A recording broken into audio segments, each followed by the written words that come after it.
This weekend, Ant-Man and the Wasp, the first movie of Phase 5 of the MCU, drops in theaters. This is the movie that truly introduces Kang, the big bad of this saga of the MCU. And the reviews up to this point in time have not been great. In fact, it's only the second movie in the history of the MCU to be rotten on Rotten Tomatoes. Oops! So let's talk about it.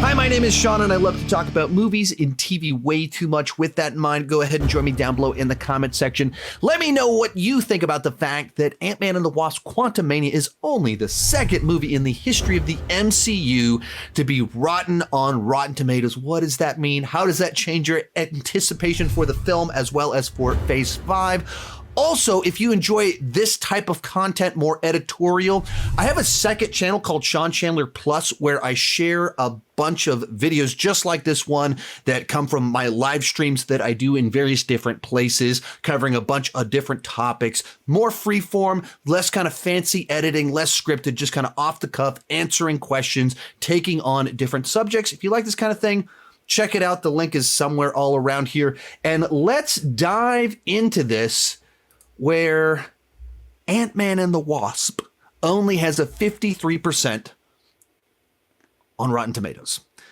And if you don't understand exactly how Rotten Tomatoes works, you always have to pause and talk about this because a lot of people still don't fully understand how it works. It is an aggregate of hundreds of movie critics. I am a certified Rotten Tomatoes critic. There's hundreds of others from blogs, from newspaper, from magazines, YouTube channels, all of that fun stuff. They're trying to get a variety of people, all of whom have a 2-year track record and at least some form of a significant following. And the score itself it's a binary. You either rate it fresh or rotten. There's no nuance. If you give it a 10 out of 10, that's the same as if you give it a 7 out of 10. If you give it a 0 out of 10, it's the same as if you give it a 5 out of 10 of you're either fresh or you're rotten on it. There's no kind of nuance to it. So it's answering the question, what percentage of critics recommend this film? So when you see a 53%, essentially that means half of critics recommend it, half of critics do not recommend the film.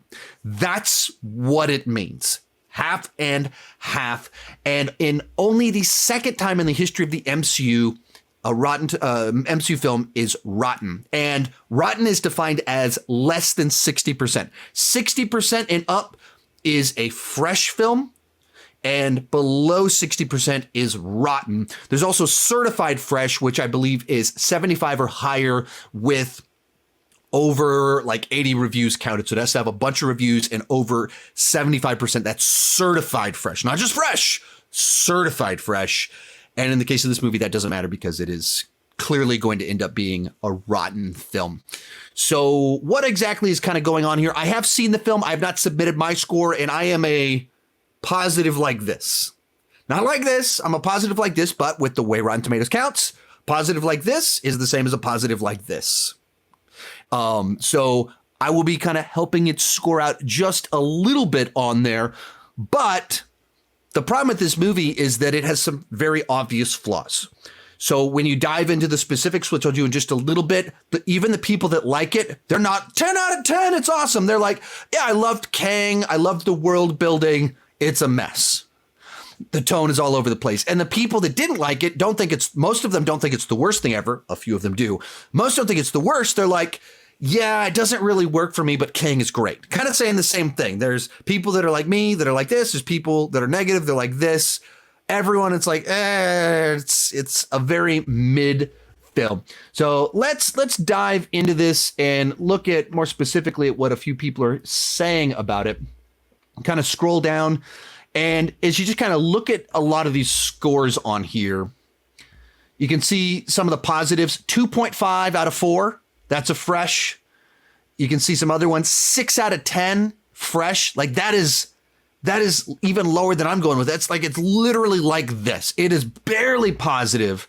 3 out of 5 fresh. 2.5 out of 4 fresh. The people that are even positive on here are only like this. And then a lot of people are not so positive on it. This Jason Escamilla, this I actually kind of know him a little bit over the internet. He's another Texas-based critic and helped me out to get into a screening point in time, even though he's not even in the same city as me, which was pretty cool. But you just look at it. A lot of people right there in the middle, even kind of looking at the Rotten scores on here. Some people in here. This Kate Sanchez, she was actually at the same screening I was at. 5 out of 10, right there in the middle. Buried deep down in Quantumania is the heart of what would be a good Ant-Man movie, could be, but it doesn't find it very often. Kind of Dave Lee, and a guy that I know over on Twitter, he went negative on it, but he basically says the same thing as what I said. A big, dumb blockbuster that can't decide whether it wants to be a crazy comedy or a gritty drama. You watch my review, first thing I say when I get to the negative, the tone is all over the place, and it has dead serious Kang and genocide side by side with silly humor. My good buddy Rachel Wagner, 5 out of 10, once again, right there in the middle. I prefer Ant-Man movies smaller than whatever this was. Watch my review. I said kind of the same thing in the mix section of some of you guys are actually going to like it because it is kind of a bigger story that's a more impactful. Like for me, I felt like it lost a little bit of the charm of the franchise by becoming another big, gigantic spectacle project. And that's kind of what you're seeing in here is a lot of people that are just, there's things they enjoyed. Everybody seems to like Kang. They like that we're getting some focus of like where things are headed. It's messy. There's way too much in there. There's some bizarre choices. Putting Kang and MODOK next to each other, I don't know what they were thinking, but it doesn't really work. And so what else do I think is kind of going on with this? If you have so many MCU movies and some of you be like, wait a minute, Thor, the Dark World, that bland film, why was that positive and this one is rotten? What's this all about? Captain Marvel, a bunch of people angry about that one's got 80% on Rotten Tomatoes or whatever. How did that happen? Well, I think a little bit of what's going on here is that the last couple of years, there have been several MCU projects that have been kind of lackluster. There have been more of them that have been kind of weak, that as soon as the door is open, as soon as you have Eternals, definitively a bunch of people went negative on it. You feel a little bit freer to go negative because it's from Disney, big slick productions. They're all kind of like this. They're all kind of like, even the bad ones, they're well produced. There's entertainment value. There's big spectacle. There's entertaining things in all of them, even the bad ones. And so you find yourself like, all right, I had some fun. I had some issues with it. You're kind of torn. Am I this? Am I this? And if you're at a point in time where there's never been a MCU film to go rotten, critics are still humans. You get a little bit of that, like you think of playing things out in your head of like, all right, I had some fun with it. Yeah, it still kind of fits. It's building towards something. I guess I'll go positive. But the door's open and you start having more of these that aren't very good, that do have some pretty significant issues. You start being like, I don't know, maybe these aren't as good as I thought they were. And you start having some repeat problems, repeat issues. A lot of these movies have humor undercutting the dramatic tension. This movie has Kang murdering people, followed immediately by MODOK jokes. It's very corny, goofy, lowbrow MODOK jokes right after dead serious Kang kills people, side by side. And you go, I was feeling the tension, the danger of Kang, and you just cut it off. That's a pattern now. It's not like one movie made that mistake. They keep making that mistake. So you see enough of these movies where they keep doing the same thing that you don't like. And eventually you start going like, I don't know, these aren't working for me anymore. They're not working for me like they used to. There's too many of the issues that I'm seeing over and over again. And it starts to bother you more and more and more. And you start even kind of reevaluating some of those. Should I have been harsher on those other ones? Because they're still doing these same stupid mistakes over and over again. What is going on here? Why do they keep doing this? I think that's a little bit what's going on.